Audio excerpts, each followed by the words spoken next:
Hello guys, तो कैसे हैं आप लोग। उम्मीद करते हैं अच्छे होंगे। तो मेरी कहानी पूरा ज़रूर सुनिएगा। तो मेरे चैनल पर पहली बार आए हैं तो चैनल को सब्सक्राइब एवं वीडियो को लाइक ज़रूर कीजिएगा। तो चलिए कहानी को स्टार्ट करते हैं। यह कहानी है एक छोटे से गांव की, जिसका नाम था श्यामनगर। इस गांव में एक बहुत ही पुरानी और बड़ी हवेली थी, जिसे लोग श्याम हवेली के नाम से जानते थे।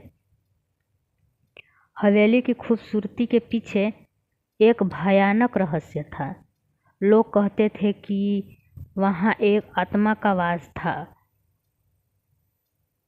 कहा जाता था कि जब भी किसी ने हवेली में रात बिताने की कोशिश की, उसने अपनी जिंदगी खो दी या पागल हो गए।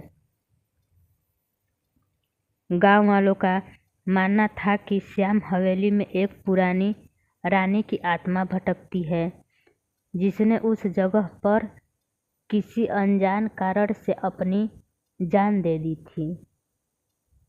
इस रहस्य ने सभी को डरा रखा था और कोई भी वहां जाने की हिम्मत नहीं करता था।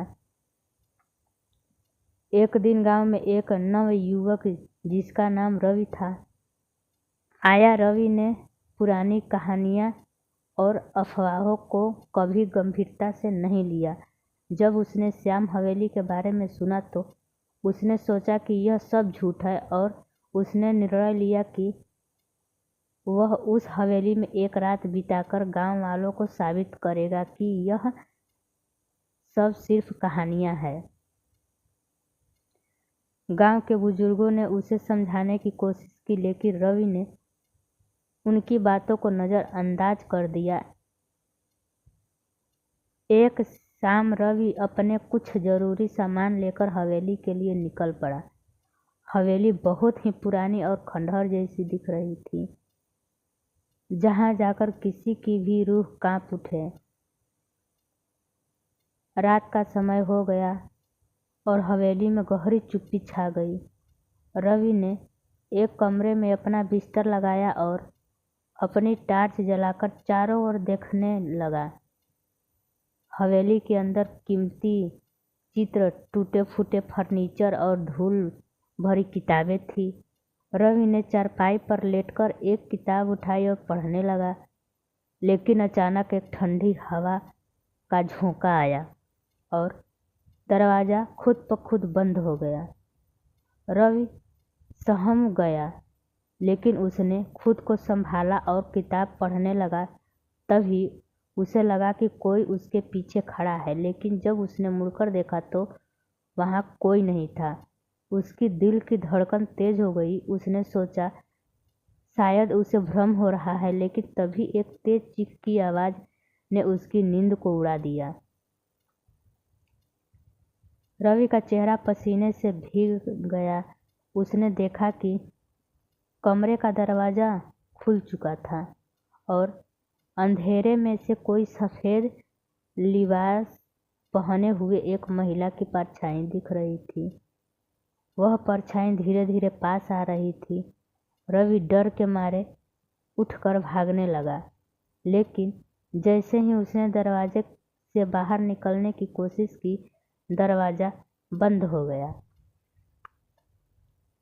अब वह परछाई बिल्कुल उसके सामने थी। महिला की आंखें लाल हो चुकी थी और चेहरा भयानक था।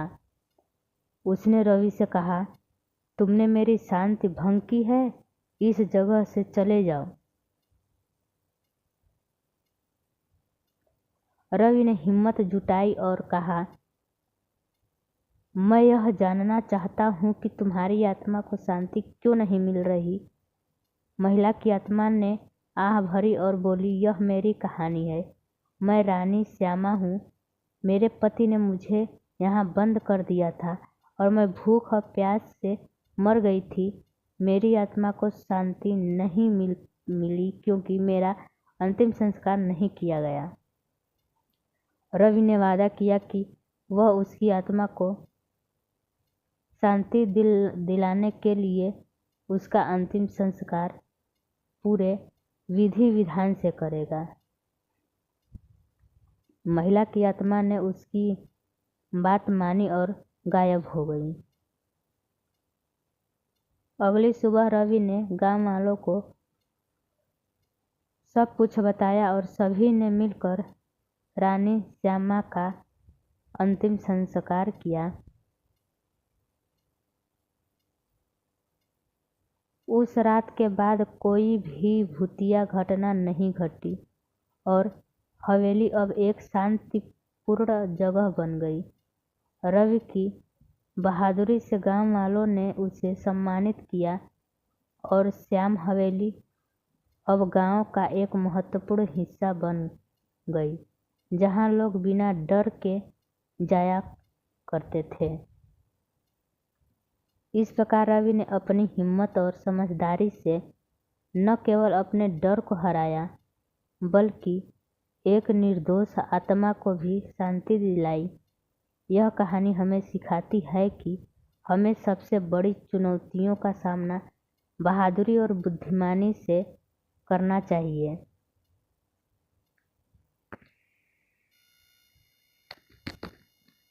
तो बाय गाइस, मेरी कहानी कैसी लगी कमेंट बॉक्स में ज़रूर बताइएगा, जिससे कि मेरी हौसला और बनी रहे, मैं और आप लोगों के लिए और अच्छी अच्छी कहानियाँ लेकर सामने आऊँ।